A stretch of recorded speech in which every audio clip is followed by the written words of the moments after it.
white chicks. Did you? Were they at that party? A few. Did you think white chicks was gonna, when you're making white chicks, obviously you and Sean, I think you, Sean, and you said Keenan and a couple other people was writing this movie, and you're like, okay, yeah, this blah, blah, blah, blah, blah.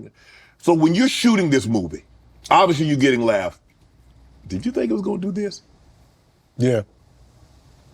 We was like, it's special. Nobody's done it. I mean, you have to understand, that was the hardest movie Sean and I ever did. Yeah. To act in with two black men playing two white girls. Right. It's supposed to be summertimes in the Hamptons. Yes. We're filming wintertime in Vancouver. We're doing 7 hours of makeup. We got these big ass feet and these little fucking heels. Right. Bunions was popping. Thongs. Like, you understand? Then when they put these contacts in, that was the worst. Hair going in your mouth. 7 hours of makeup. And then after that, in order to get the movie done, me and Sean pushed our call time. We did something called forced call. Okay. So you're normally supposed to work a complete 12-hour day, and then you got to send the actors home so they can sleep, and that's called getting your turnaround. Right. We pushed our turnaround. So we would do 7 hours of makeup, and then from the time we got out of makeup, say we went in makeup at 3 in the morning, and we finished makeup by 10 o'clock. 10 o'clock, we start filming, and we film till 12 o'clock at night. Go home, get 3 hours sleep, come back, do it again. This movie was so hard, but we knew we had something special. We knew the set pieces. We know this, that Wayans shit. We know, man, 200 years of comedy. This is gonna be, and I thought when once again, my brother Sean is underrated.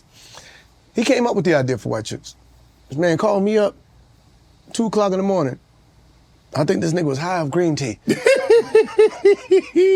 He said, Marlon, we should play 2 white girls. I said, Sean, you need to live with green tea. I'm taking my black ass to sleep. Next day he comes to the house. He's like, no, we got to do it. And I think it was Rick bought over FHM Magazine, or Sean bought over FHM Magazine. And on the cover was Nicky and Paris Hilton. And he was like, these are the girls that we got to play. And he said, I was watching this movie, Some Like It Hot. Boom. So we watched Some Like It Hot. Like the Matrix. He's like, that's it. I see it. Instead of criminals, we're gonna play cops. Instead of 2 white guys playing 2 white girls, we're gonna play two black men playing white girls. Instead of the little guy in the movie that's chasing around Jack Lemon's character, we're gonna make him one of them big ass basketball, football niggas that love white girls, who their whole terminology, man, it's snowing in here. Who says it snows in April, man? You know, look at that big white one over there. That's the abominable snowman. There was a character me and my brother used to do all the time. So that's who we hired Terry Crews as. Right. And then all the girls, the dance numbers, we knew, and it's so much so I had such a good time. I still found time to hang out with the cast because I loved all those girls. We had such a good time. To the point to where me and my brother were staying in Yaletown. We had this dope townhouse. Right. We moved. We shut that townhouse down and we moved to the crappy ass Sutton Hotel just so we could be around the cast, so we could party with them more. Wow. And we knew that was gonna be a special movie. And you know, to this day, people like the stigma of you wearing a dress and the white man that got you wearing a dress and no, man, you got it twisted. The white man got me wearing a dress. I didn't do this to try and get in Hollywood.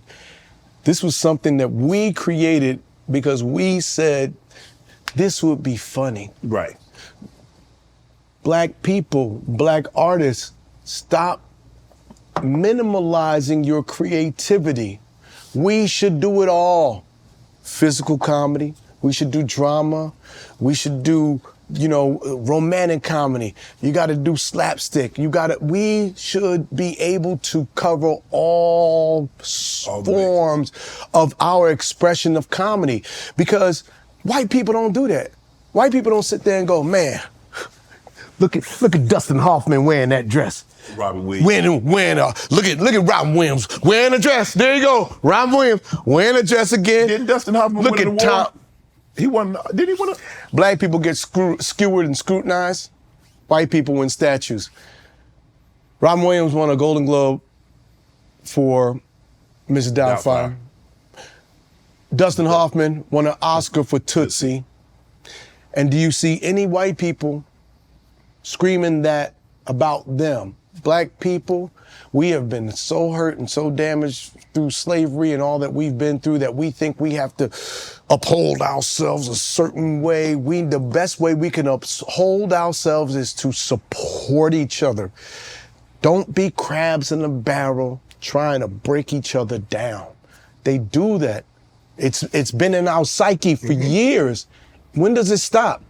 When does it stop? This is what we do. We're gonna use our airwaves to break each other down and to build each other up? Nah, man. No, that's not why we wear dresses. Ain't a gay bone in my body. Gayest thing about me is my daughter. You know what I'm saying? But and honestly, and not to say that I'm not a homophobe either. I got gay friends. I'm comfortable enough as a man that I can wear a dress and still feel like a man. Right. I'm doing comedy. So I'm gonna continue to do comedy, and when you do it right, you know when you do it right. You know why black people ain't mad at Robert Downey Jr. for doing the character in Tropic Thunder? Because he was funny. He was funny. He didn't downplay black people. He just did the black guy. He felt like he was in character. Right. And it was funny, and it came from a good place. Right. So black people ain't mad at that. It wasn't like he was making fun and mockery of us. Right. When we did White Chicks, right? Mockery is the greatest form of flattery. You want to tell a good joke? The person that you're making fun of, they should laugh the loudest. You know who loved the White Chicks the most? White people. White Chicks. Black people loved it too, but that was why the movie's a classic movie. And it's sad, that we haven't done a sequel. But see, there's a difference between when we do sequels and when they do sequels. And I'm not that guy to be like, white man, this and the, I don't complain. I just do my work, man. Right? I'm too busy creating and being a force to sit there and lick my wounds and look at doors and beg them to throw out a bone. Would you be willing to do a sequel? Yeah, but You don't think it'll go over when Tom Cruise do a sequel to a hit movie, they go, here's $50 million with 50% of it back in. And niggas do a sequel to a movie like, can you do the same movie for half the budget and you make a quarter of what you made the first time? What kind of math is this? If we're doing a sequel, wasn't it successful? I gotta make a bigger, better movie, and I'm not gonna cheat the audience. I'd rather not do it and let the classic just be a classic. Let it marinate. Right, and in the meantime, I'll create something new and create a new classic, and we'll form a different business based on that.